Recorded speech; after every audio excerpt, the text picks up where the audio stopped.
여러분 안녕하십니까?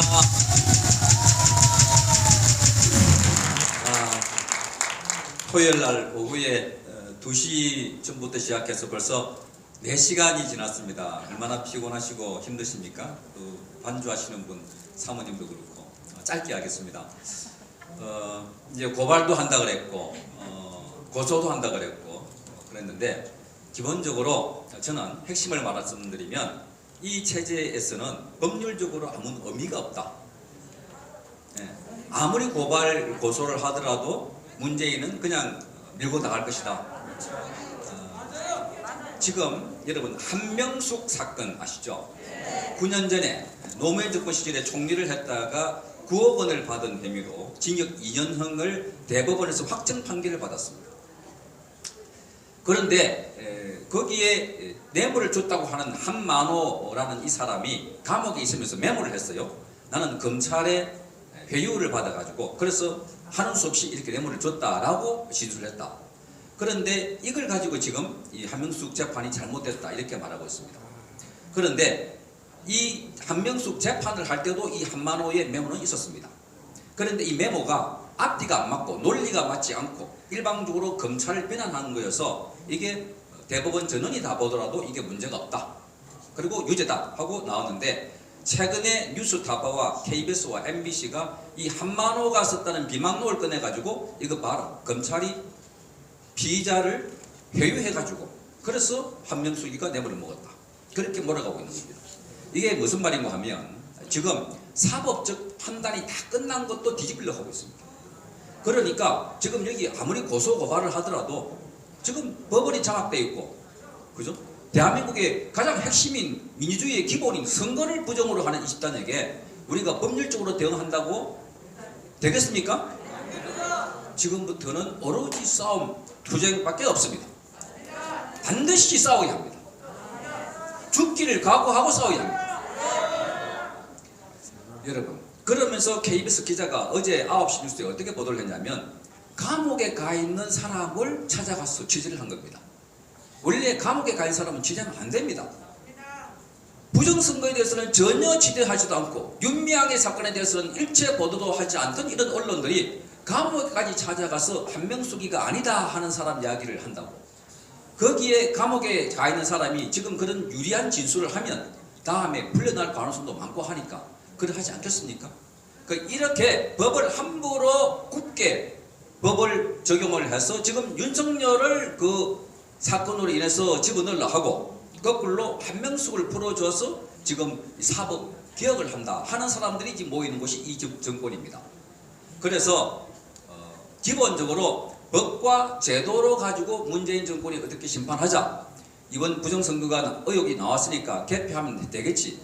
여러분, 부정선거를 검표한다고 저들이 제대로 된 부정선거를 밝히겠습니까? 이번에 선관위에서 시연회를 했지 않습니까? 거기 언론들은 전부 다 선관위가 불러주는 대로 받아가지고 이상 없다. 뉴스 제목이 이래도 못 믿겠습니까? 그날 나온 뉴스 제목이 부정선거에 대해서 단 한 차례도 보도하지 않던 언론들이 갑자기 선관위가 불러주는 대로 적어가지고 이래도 못 믿겠습니까? 하고 있는 이 상황에서 그 어떠한 법이나 어떠한 제도를 가지고 우리가 하소연한다고 해도 그 길로 풀릴 가능성은 거의 없다. 그렇지 않습니까, 여러분? 그래서 제 말씀드리는 것은 언론뿐만 아니라 문재인 정권의 사법, 언론, 군 모조리 장악되어 있기 때문에 우리가 할 수 있는 것은 싸우는 것밖에 없다. 투쟁을 해야 됩니다. 다시 한번 그래서 저는 이게 하나님 섭니다 하는 말씀들이 많이 계셔서 정말 잘 보셨습니다. 지난해에는 조국 사태 때문에 많은 분들이 몰려갔습니다. 이번에 윤미향 사태를 보면서 많은 분들이 조국보다 더 심하다. 어떻게 위안부 할머니 그 한 많은 분들 일생 자체가 고통 덩어리인 그분들을 피해자를 압박해가지고 이용하고 갈취하고 그분들에 들어갈 돈들을 자기 집을 사고 그분들에 들어갈 돈을 자기 개인 계좌로 집어넣는다는 이런 있을 수 없는 일들이 일어났는데도 불구하고 윤미향을 국회의원시키려고 하는 이유가 뭘까? 자, 한명숙을 다시 대법원 판결까지 났는데도 불구하고 이걸 뒤집으려는 이유가 뭘까? 자, 이 사람들은 조용하게 평화롭게 다음 대선 그리고 다음 지방선거 그렇게 우리가 바라는 대로 절대 가지 않을 겁니다. 이 사람들은 그야말로 50년, 100년 집권을 해야 되고 만약에 정권을 뺏긴다면 평생 감옥에 가야 할 사람들이 다 있기 때문에 문재인부터 쭉 다 감옥에 가야 될 사람들이기 때문에 그들은 이 법적으로 제도적으로 바뀌고 하는 걸 원치 않습니다. 그래서 우리에게 필요한 것은 단 한 가지. 우리가 원하는 것은 바로 혁명입니다. 저들이 촛불 혁명했다면 우리는 다시 태극기 혁명을 해야 됩니다. 우리는 자유혁명을 해야 됩니다. 이 문제가 대한민국의 법과 제도를 완전 무너뜨려버린 이 부정선거가 그 증거가 차고 넘치는데 그걸 인정하지도 않고 보도하지도 않고 그런데 그 부정선거가 어찌 저 민경욱 의원 한 사람의 문제이겠습니까? 그렇지 않습니까?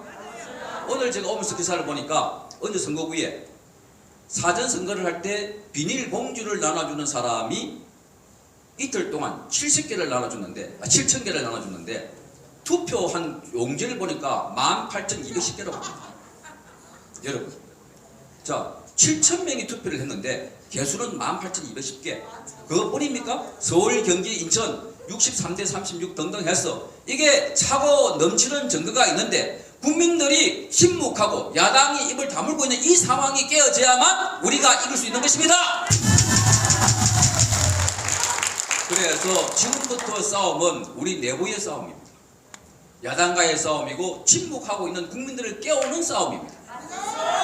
이 국민들이 일어나야 합니다. 왜 가장 소중한 자기의 권리를 뺏겨놓고도 침묵하고 있습니까? 아니 저 야당에서 저 대개 입을 다물고 있는 정당이 저 밑에 지역입니다. 영남과 호남입니다. 거기는 야당이 많이 됐고 저 호남은 여당이 다 되어버렸습니다. 주로 손을 본 것이 서울, 경기, 인천입니다. 여기에 있는 의원들 중에 대표적으로 차명진 의원님 같은 분들 이런 분들이 이번에 큰 피해를 보지 않았습니까? 단 한 군데라도 부정선거가 밝혀지면 이거는 민주주의를 파괴한 현행범으로 즉각 문재인을 체포합시다! 더 이상 무슨 증거가 필요합니까? 어떤 법적 절차가 필요합니까? 이미 대법원 판결이 난 사건도 뒤집으려고 하는데 박원순이를 감염법 위반으로 고발한다고 박원순이를 아까 이동욱 의사회장님이 고발 아무리 하더라도 진행이 되겠습니까? 제가 공룡노조위원장 할 때 지금 청와대에 있는 윤도한 홍보수석, 국민소통수석을 고발해놨습니다. 방송법 위반으로. 그런데 1년이 지난 지금도 아직도 소환하고 조사하지 않고 있습니다. 이게 법입니다. 제가 양성동 사장을 포함해서 지난번에 오늘 밤 김조등이라는 프로그램에서 김정은을 찬양하는 프로그램을 냈다고 해서 저기를 국가보안법 위반으로 고발했는데 역시 강간무소식입니다. 여러분, 더 이상 어떻게 법에 호소를 하겠습니까? 얼마나 더 무너지고 깨어지고 그리고 우리가 망가져야만 일어나겠습니까? 대한민국 국민 여러분, 공무원 여러분, 대학생 여러분, 주부 여러분, 학생 여러분, 이제 우리가 봉기해야 할 때입니다.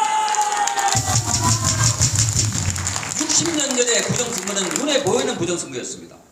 60년 주 후에 지금 부정선거는 사전선거라고 해서 컴퓨터, QR코드, 서버 우리가 잘 모르는 용어 가지고 눈에 보이지 않습니다. 컴퓨터는 이진법 0과 1로 연산이 이루어집니다. 절대로 시연한다고 나타나는 게 아닙니다. 조작하는 겁니다. 눈에 보이지 않는 겁니다. 어머님, 아버님, 여러분들에게 아무리 설명해도 거기 있는 용어를 우리가 따라갈 수가 없습니다. 그래서 독일과 네덜란드에서는 이런 복잡한 기기로 컴퓨터라는 조직 체계를 이해해야만 하는 선거는 불법이다. 하지 마라. 그렇게 해서 수개표하는 선거를 하고 있습니다. 여러분, 아까 이미 나와 있던 부정선거에 차고 넘치는 이 증거를 누가 부인하느냐? 야당이 부인하고 있고 우파 유튜버들이 부인하고 있으니까 아직도 저들 눈에는 우리 우파 국민들이 개돼지로 보이는 것입니다.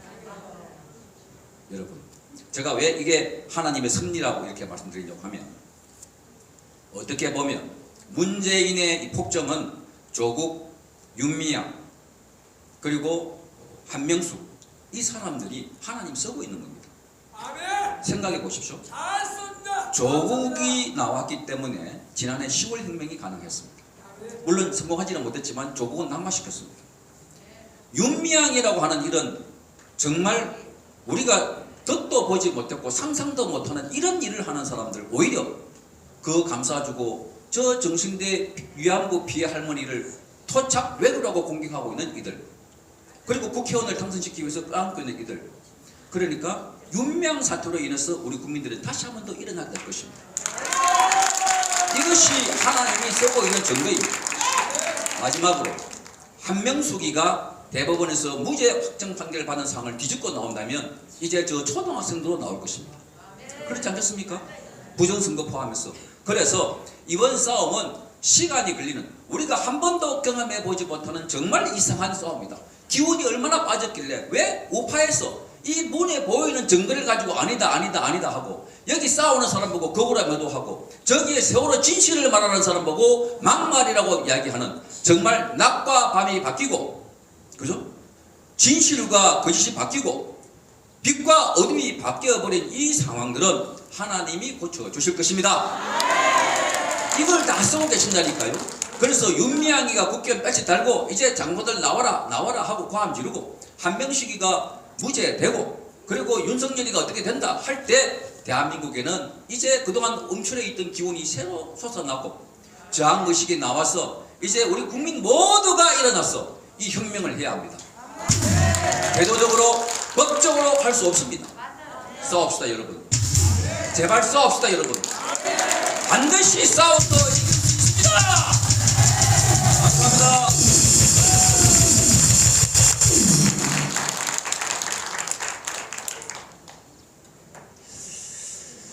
아이고, 이 예상보다 이제 1시간 정도 더 갔는데 이걸 잘 들으시